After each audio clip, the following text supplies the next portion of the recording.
Où sont les supporters de Jésus-Christ?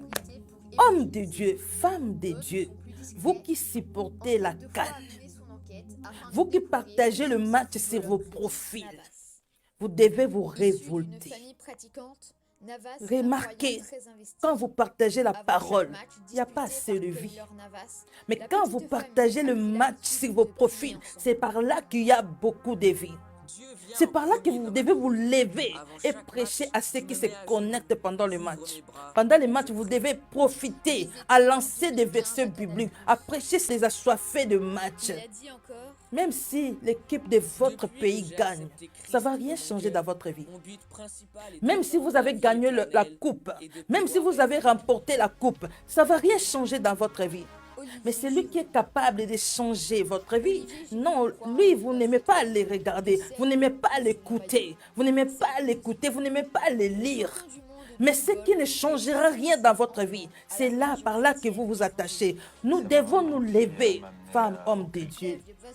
Et il dit, notre Seigneur a dit, celui qui n'est pas avec moi est contre moi.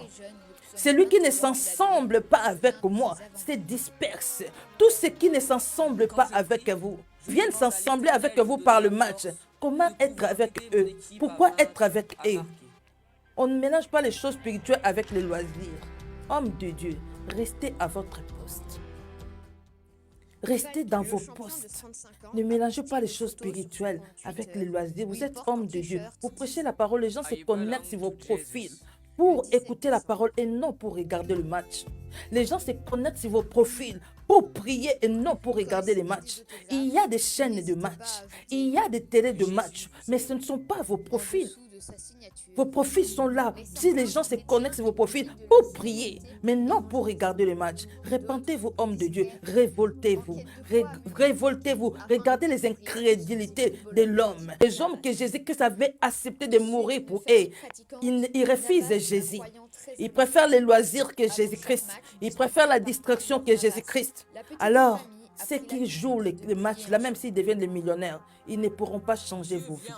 Ceux qui jouent là, les personnes que vous supportez là, les personnes que vous supportez, même s'ils deviennent de millionnaires, ils ne pourront jamais changer votre vie.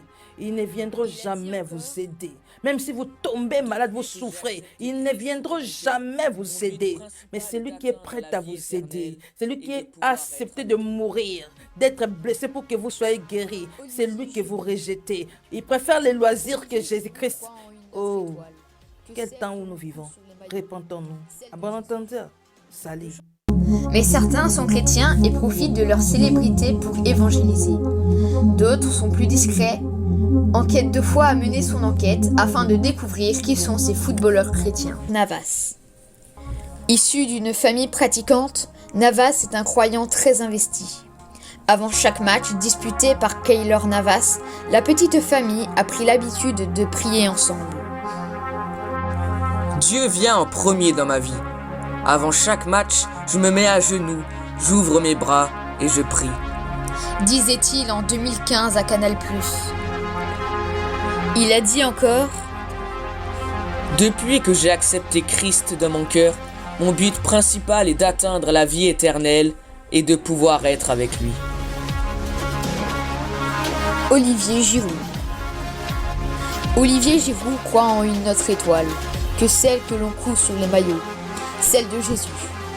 Le champion du monde de football a été initié enfant à la religion chrétienne évangélique. C'est ma maman qui m'a amené au culte. Il lève les doigts au ciel après chaque but, en signe de reconnaissance à son éternel, s'est fait tatouer jeune le psaume 23 de la Bible sur un de ses avant-bras. Quand je prie, je demande à l'Éternel de donner la force, de pouvoir aider mon équipe à vaincre, à marquer.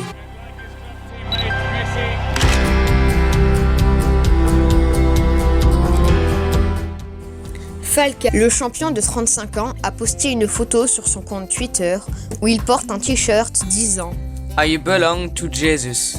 Le 17 décembre.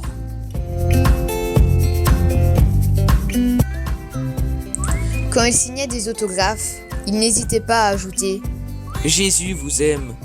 en dessous de sa signature